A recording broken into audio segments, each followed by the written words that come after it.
It is your host, E.I. Smith. Today's date is Saturday, June 28, 2019. The time is 6:40 p.m.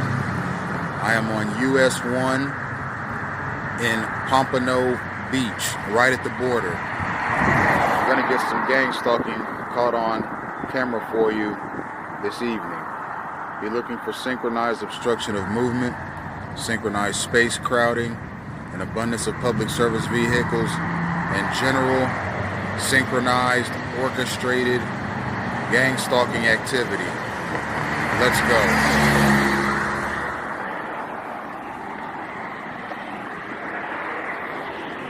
I have 24 minutes of recording time.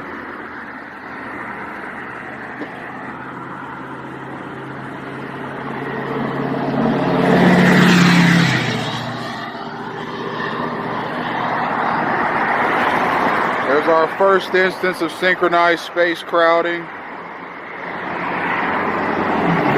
That is a South Florida cyclist that refuses to use the bike lane.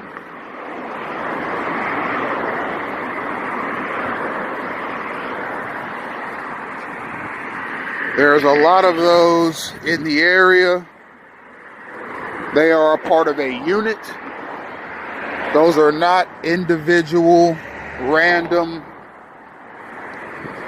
interactions. Those are contrived, derived, and that cyclist was at some point today instructed to ride past this particular spot at this particular moment for a reason that may or may not be known to him. But I do know the reason.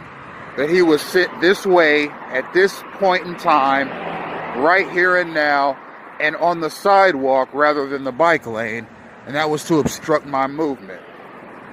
I've said in previous videos that principal gang stalkers control the action, and the street level gang stalkers take the orders. It's kind of like the Third Reich. The SS was told what to do.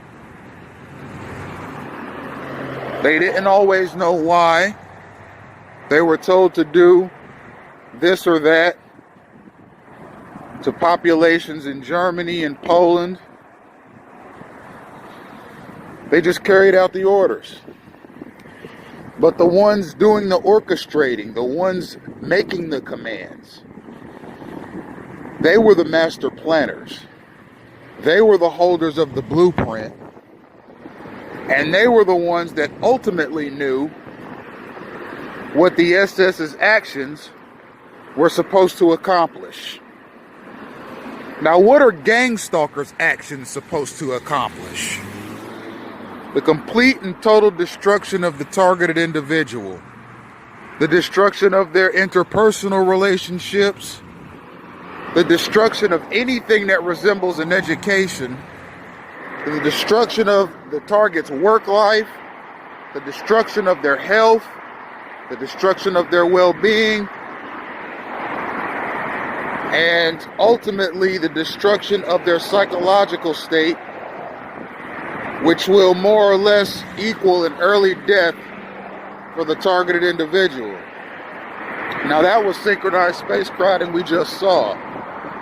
That van did not dart in front of me, but that was synchronized space crowding because the very second, and you can go back and look at any video I've posted, it happens in every single one of my videos, the very second, not a minute before and not a minute after, but the very second I get to anything that resembles a driveway or crosswalk, there is a car coming to obstruct my path. That just happened with that white van. With that white work van, it was right there at the corner. It's the very second I got to the corner. That is synchronized, time, orchestrated gang stalking activity based on my direction and movement and speed. Right now I'm headed north on foot. I'm walking at about 3 miles an hour, and knowing that that is my direction and speed, the principal gang stalkers, the ones that do the orchestrating, can send waves of vehicles at me and tell them to make this turn or that turn based on my movements, direction, location, and speed. That is how they do it.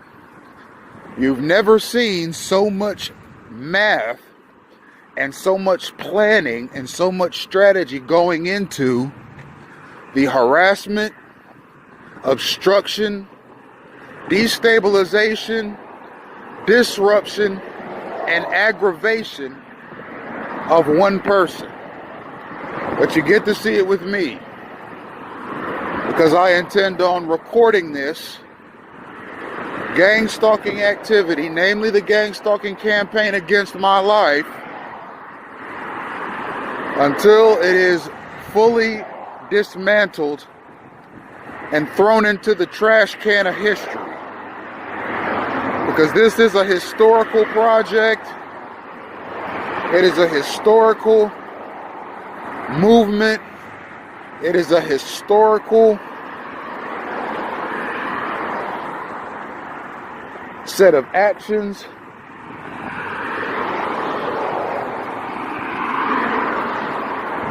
And it is right in line with the former CIA program, MK Ultra, which you can read about on the CIA's official website, and the former FBI program, COINTELPRO. You can read about that on the FBI's official website. These were programs devised in the 1960s and 70s as human experimentation programs that were meant to disrupt the lives in respect to MK Ultra of regular citizens in various capacities, and with the FBI program with dissident groups such as the Black Panthers, the Ku Klux Klan, various Puerto Rican dissident groups, the New Left, and the hippie movement.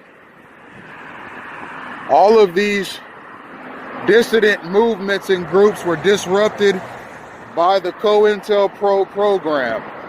That program was dismantled in the 1970s. The FBI has since apologized for it and renounced it. However, that program is now back in effect, and it is back in action under a new name, gang-stalking. And it is more pervasive than ever before. Why? Because we live in the digital age. And with the advent of cellular technology, stingray devices, GPS monitoring,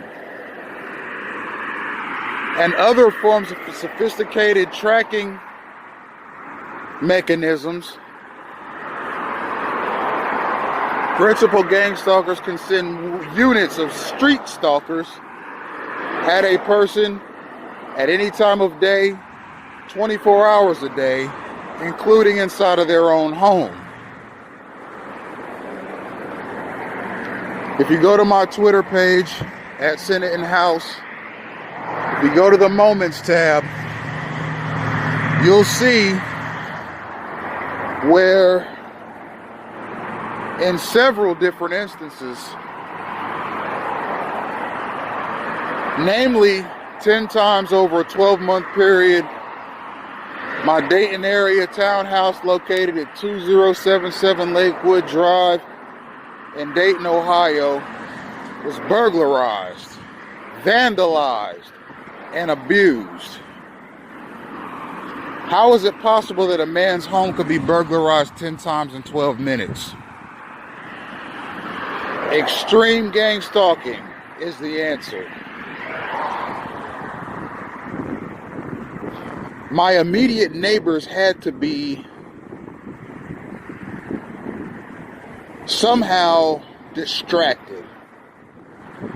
So either on the apartment complex's property or off the apartment complex's property, units of gang stalkers, here's our first public service vehicle, See all that smoke?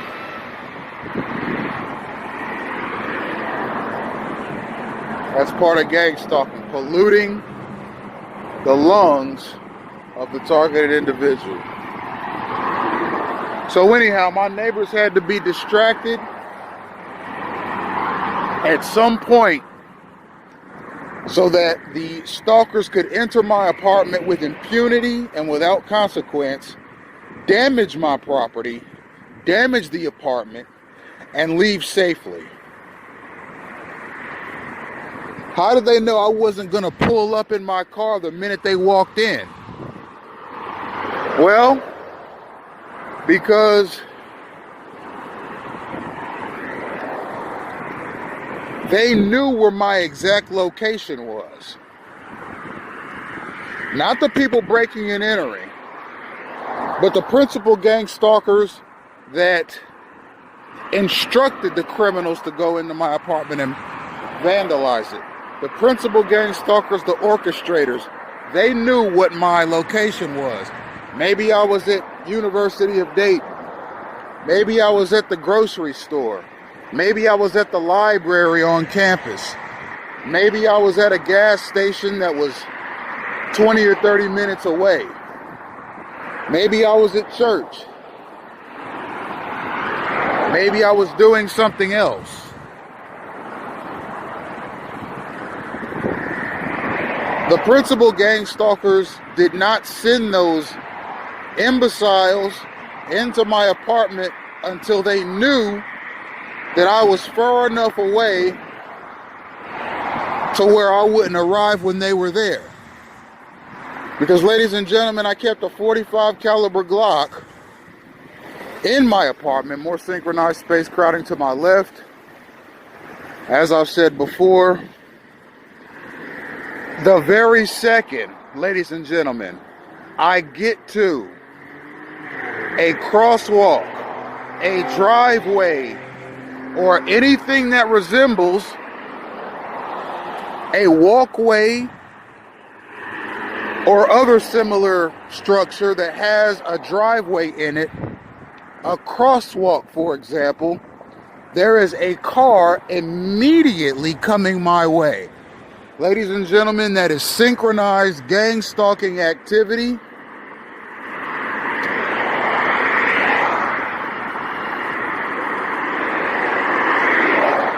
And it is meant to obstruct, annoy, and irritate the target.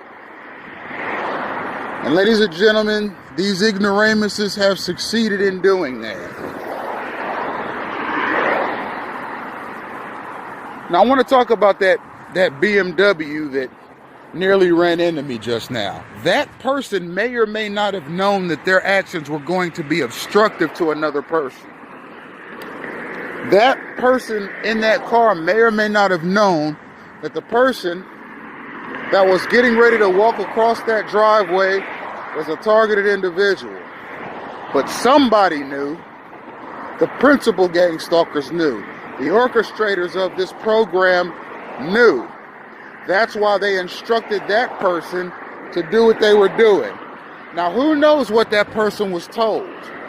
They could have been told, we want to recruit you into a community watch program, or we want to recruit you into a state-of-the-art statewide surveillance program where you just drive around in your car and look for suspicious stuff. All you got to do is answer the call when we get in touch with you and leave when we tell you to leave. Yes, I realize that the difficulty in synchronizing a person to that degree to where every time they reach a certain location, they are nearly the subjects or the victims rather of a collision. I tell you, ladies and gentlemen, with the kind of technology that these gang stalkers have access to and the type of strategic resources that they have access to, not only is it a possibility, but it's a reality. Now, I have 10 minutes left, and I'm going to keep recording as usual till the end, at which point the video will stop due to lack of storage. Crossing the bay here.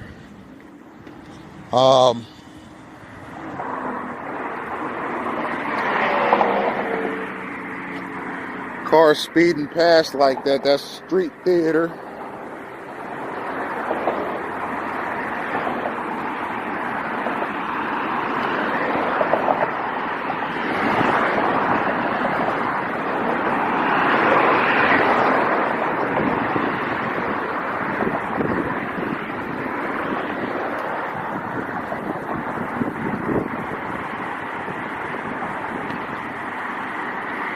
The Island Club high-rise apartments on US 1 northbound. So back to what I was saying about my apartment. The way it was orchestrated was my immediate location was always known.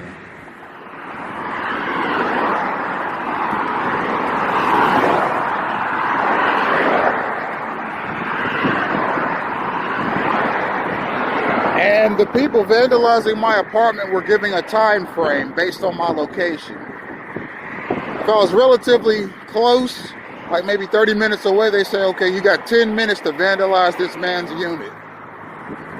If I were further away, like maybe 40 minutes away, they'd say you have 20 minutes to vandalize this man's unit. Then you leave right away. And the reason that they set it up like that was because I owned a .45 caliber Glock.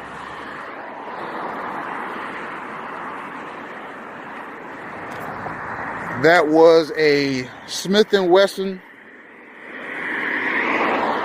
I had an extended clip that held 27 bullets, and I had laser sighting on it.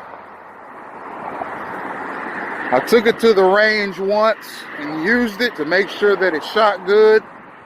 And it shot great.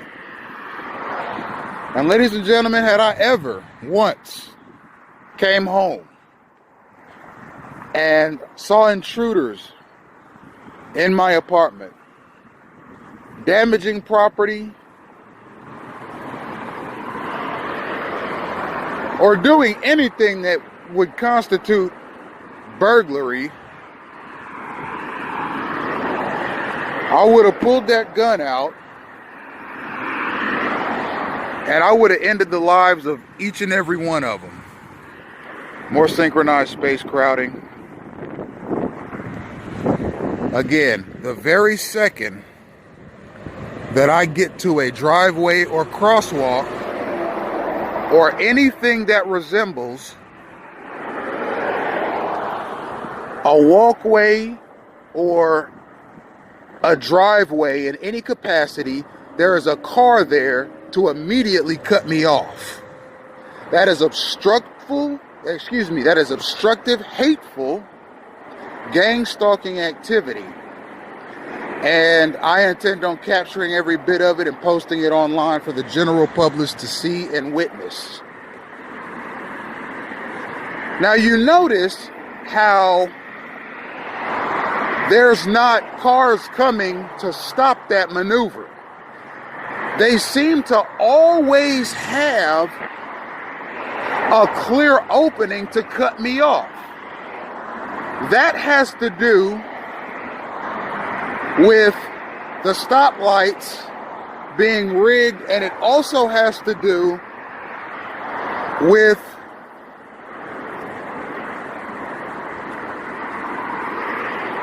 the traffic. The traffic is not random. The traffic that you see in this video is about as random as gang stalking is. It's orchestrated. These are not individual people driving around minding their own business. They're a part of a unit. And they move in units, and each car is told to drive up the street at a different speed. And when you get done with all the calculations, and you factor in my location, direction, and speed, you could very easily orchestrate a maneuver like what you just saw that individual pull on me and swerve in front of me, because there were no cars coming to stop that maneuver until I got safely to the other side of that driveway. It was timed perfectly to where the very second I got there, he was to swerve me off. And that's the point. The point is to get me in front of cars that are moving past me in a way that is very obstructive and very close call. The goal is to get me as close to these vehicles as possible so as to obstruct me as bad as possible. Now, this is street theater as well. This is supposed to resemble a noose. There's a lot of stuff like this laying around on sidewalks in South Florida. And it's certainly racist rhetoric. Now, it doesn't appear to be tied, but you saw how it looked on the ground. That is what that is supposed to symbolize. Ladies and gentlemen, that is street theater, and it's hate rhetoric. It's not the kind of thing you report to the police, because given recent trends, the police will not be able to properly investigate it. Why? Because there's a lot of police officers and sheriff's deputies that are in hate groups. There's a lot of these men that are in neo-Nazi, neo-fascist, and other kinds of hate groups.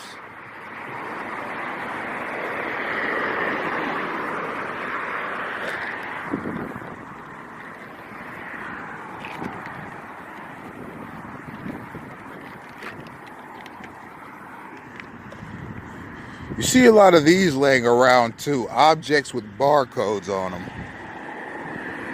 2 minutes left of recording time. Looks like Haymanetics, RC2D, 500 milliliters, triple, CP2, CP2D /AS-3, Luca Trap RC system. It might have something to do with cancer treatment or something to do with leukemia. Triple blood bag unit with inline RC2D filter and sampling system. See, I've become very vigilant and I've become very watchful. And I've become very sensitive to signs, symbols, and gestures, especially as I'm walking. Now, if a principal gang stalker wanted to irritate me to no end, it would have been easy to have somebody place that rope there and make it look like a symbol of the Jim Crow South right here in America.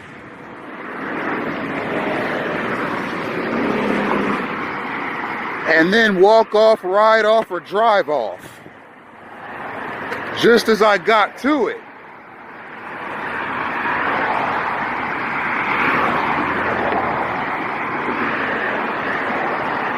Well, naturally, right away, so I wouldn't see who did it. They like to anonymously do prankish, ignorant, and racist things like that. They knew I was going north on this part of the side, on this side of the street, and they decided to do something evil.